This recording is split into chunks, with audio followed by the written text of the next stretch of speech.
জয়গুরু। পরম প্রেমময় পরম দয়ালের চরণে শত সহস্র কোটি আভূমি প্রণাম জানাই এবং আপনাদের প্রতি প্রত্যেককে জানাই আন্তরিক জয়গুরু। আজকে সত্যানুসরণ গ্রন্থে একটি বাণী পাঠ করব এবং বাণীটির ব্যাখ্যা প্রসঙ্গে শ্রী শ্রী বরদা কি বলেছিলেন সেই কথাগুলি আলোচনা করব। কপট হইও না, নিজে ঠকো না, অপরকে ঠকিও না। কপট হইও না, নিজে ঠকো না, আর অপরকে ঠকিও না। প্রশ্ন উঠল, কিভাবে কপট নিজেকে ঠকায় এবং অপরকেও ঠকায়? শ্রী শ্রী পিতৃদেব বললেন, ওই যে বললাম, একজন হরিকথা শুনছে কিন্তু প্রকৃতপক্ষে শুনছে না, মন পড়ে আছে অন্য জায়গায়। সে তো নিজেকে ঠকানোরই ব্যাপার। আবার ধরো, আমরা অনেকে প্রার্থনা করি, কিন্তু প্রার্থনায় যা বলি তা কি মনে মনে চিন্তা করি? ঠিক ঠিক প্রার্থনা করলে ফল পাওয়াই যায়। প্রার্থনা করি, মুখে মন্ত্র বলি, কিন্তু মন বিশ্ব দুনিয়া সম্বন্ধে চিন্তা করছে, ফলে সে ফল পাওয়ার কথা তো নয়ই। প্রশ্ন, অপরকে ঠকানো হয় কিভাবে? এই যে শ্রী শ্রী বরদা বললেন, প্রার্থনা করি, মুখে মন্ত্র বলি, কিন্তু মনে সেই মন্ত্রের সার্থকতা, সেই মন্ত্রের অর্থ, মিনিং আমরা উপলব্ধি করি না, ফলে আমাদের প্রার্থনায় ফল হয় না। সেই জন্য আমরা নিজেকে ঠকালাম। কিন্তু এখন প্রশ্ন হচ্ছে, অপরকে ঠকানো হয় কিভাবে? শ্রী শ্রী পিতৃদেব বললেন, আমি নিজেকে ঠকালাম তো, আসল প্রাপ্তি থেকে ঠকে যাচ্ছি। আমি সেরকম পেলাম না, আমি যা হলাম সেরকম হলাম না, ফলে আমার থেকে অন্যরা যা পাবার তা পাচ্ছে না। আমার কাছ থেকে যা পেত তা না পেয়ে তারা ঠকে যাচ্ছে। প্রশ্ন, কপট হওয়ার সঙ্গে দৈহিক বিধানের পরিবর্তন হওয়া কি সম্ভব? শ্রী শ্রী পিতৃদেব বললেন, আমাদের শরীর কতগুলি সেল দিয়ে তৈরি। যেমন ভাববে, চিন্তা করবে, সেলগুলি সেইভাবেই গঠিত হবে।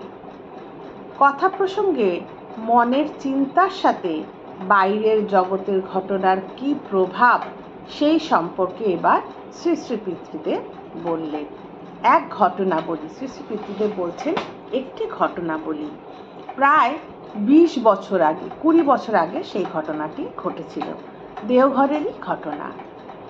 চান করার আগে গায়ে তেল মাখতে বসেছি। একজন একটা কাঁকড়া বিছে ধরেছিল, কালো বেশ বড় কাঁকড়া বিছে, বয়সও খুব বেশি হবে, মানে কাঁকড়া বিছেটি বয়সও বেশি হবে। আমাকে দেখাতে নিয়ে এসেছিল সুতোয় ঝুলিয়ে, খুলে সুতো বাঁধা ছিল। আমি ওটা হাতে নিয়ে উড়ুর ওপর ছেড়ে দিলাম। সেই বরদাকে যখন সুতো দিয়ে ঝুলিয়ে সেই কাঁকড়া বিছিটি দেখাতে এনেছিল, তখন বরদা সেই কাঁকড়া বিছিটিকে হাতে নিয়ে তার উড়ুর ওপর, মানে হাঁটুর ওপর ছেড়ে দিলেন।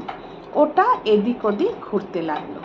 কিছুক্ষণ পর সুতো টেনে উঠিয়ে ওটা যে নিয়ে এসেছিল তাকে ফিরিয়ে দিলেন। এবার যে নিয়ে এসেছিল তাকে কিছুক্ষণ পর শ্রী শ্রী বরদা সেটা ফিরিয়ে দিলেন।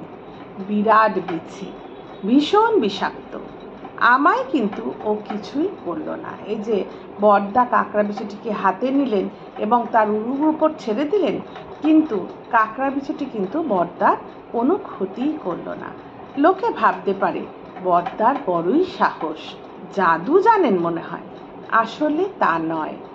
আমার মধ্যে কোনো দ্রোহ ভাব ছিল না ওই বিছার ওপর, তাই আমার ওপর তারও কোনো দ্রোহ ভাব নেই। দ্রোহ মানে বিদ্বেষ ভাব, শত্রুতা সম্পন্ন ভাব, এই ভাবকে দ্রোহ ভাব বলে।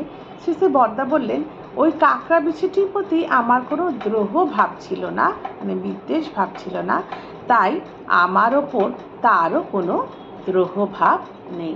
মানে ছোট ছোট কীট পতঙ্গ, পশু পাখি সবাই ভাব বুঝতে পারে। শ্রী শ্রী বরদার দ্রোহ ভাব ছিল না, সেই জন্য বিছেটিরও কোনো দ্রোহ ভাব ছিল না, সেই জন্য বিছেটি বড়দার সংস্পর্শে এসেও কিন্তু বড়দার কোনোই ক্ষতি করেনি। আরেকটি ঘটনার কথা বলি। শ্রী বড়দা আরেকটি ঘটনার কথা বলছেন। আমার বয়স তখন 11-12 বছর। আমার একবার একটা গরু পোষার খুব ইচ্ছে হয়েছিল। বড়দা যখন ছোট ছিলেন, 11-12 বছর ছিল বড়দা, তখন তার একটি গরু পোষার খুব ইচ্ছে হয়েছিল। আমাদের বাড়িতে তখন রমজান নামে এক চাকর ছিল। কালো রঙের সুন্দর স্বাস্থ্যবতী গরু মাত্র 30 টাকায় বিক্রি হচ্ছে। আমাকে সে জানাতেই আমি ঠাকুরমার কাছে ছুটে গেলাম। সকালবেলা ঠাকুরমা বারান্দা চৌকির ওপর বসেছিলেন। ঠাকুরও কাছেই বসেছিলেন।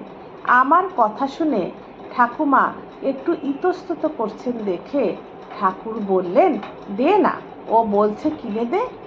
ঠাকুর জীবজন্তু বরাবরই ভালোবাসতেন। আমার মনে আছে, যখন আরও ছোট ছিলাম, 5 বছর বয়স, তখন আমাদের বাড়িতে একটা কুকুর ছিল। ঠাকুরের সঙ্গে আমিও তাকে আদর করতাম।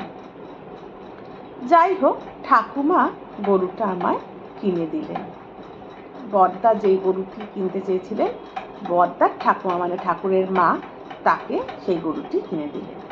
সত্যি সত্যি গরুটি সুন্দর, স্বাস্থ্যবতী, কালো কুচকুচে রং। গরুটা দেখতে খুবই ভালো, কিন্তু তার একটি বিশেষ দোষ ছিল, ভীষণ গোতায়। গরুটা দেখতে খুব ভালো ছিল, কিন্তু গরুটির একটি বিশেষ দোষ ছিল, গরুটি খুব গুতাতো। কেউ তাকে খাওয়াতে পারত না। যেই যায় তাকেই গুতায়। রমজান খেতে দিলে তাকেও গরুটি গুতাতো। গরুটি খুবই সুন্দর ছিল, কিন্তু তার একটি দোষ ছিল, সে সামনে যাকে পেত তাকেই গুতাতো। সেই জন্য কেউ তাকে খাওয়াতে পারত না। রমজান যখন তাকে খেতে দিত, তাকেও সে গুতাতে আসতো। কিন্তু আমি খাওয়াতে গেলে সে চুপচাপ থাকে। বড়দা বললেন, গরুটি সবাইকে গুতাতো, কিন্তু বড়দা যখন তাকে খাওয়াতে যেত, গরুটিকে খাওয়াতে যেত, তখন সে চুপচাপ দাঁড়িয়ে থাকতো। গা শুকে গায়ে গা দিত। বড়দার গা শুকতো এবং বড়দার গায়ের সাথে গরুটি তার গা লাগাতো। আমিও তার গায়ে হাত বুলাতাম।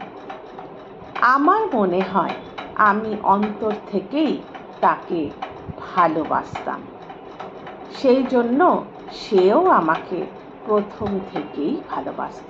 শ্রী শ্রী বড়দা বলছেন, দেখুন ভালোবাসার কি শক্তি। গরুটি সবাইকে গুতায়, কিন্তু বড়দা যখন গরুটিকে খেতে দিতে যেত, বড়দাকে কিন্তু গরুটি গুতাতো না। বড়দার গা শুকতো, গায়ের সাথে গা লাগিয়ে দাঁড়াতো। বড়দাও তখন তার গায়ে হাত বুলাতেন। ভালোবাসার কি সুন্দর শক্তির কথা এখানে বলা হয়েছে। আমার মনে হয়, শ্রী শ্রী বড়দা বলছেন, আমার মনে হয় আমি অন্তর থেকেই তাকে ভালোবাসতাম। সেই জন্য সেও আমাকে প্রথম থেকেই ভালোবাসত। ভালোবাসায় সবই বশীভূত হয়। জয় গুরু। আজকে এতখানি থাক। বন্দে পুরুষোত্তম।